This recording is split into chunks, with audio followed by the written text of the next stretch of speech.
এই যে আমার দিদি দেখা যায় না কেন? তাই তো।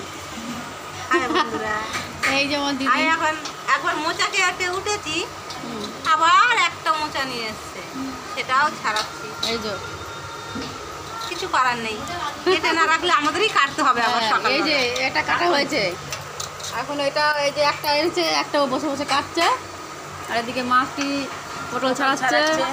এই যে বাবা ওই দিদি সবাই মিলে পটল কাটছি, আর ওরা ওইদিকে এইদিকে ওরা ওই যে দুজনায় আলু ছাড়াচ্ছে, আর আমরা এদিকে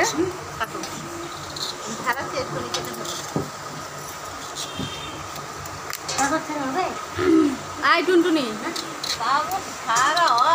প্রচুর কাঠের চাপ আমাদের, তার মধ্যেও আপনাদের দেখানোর জন্য। হ্যাঁ।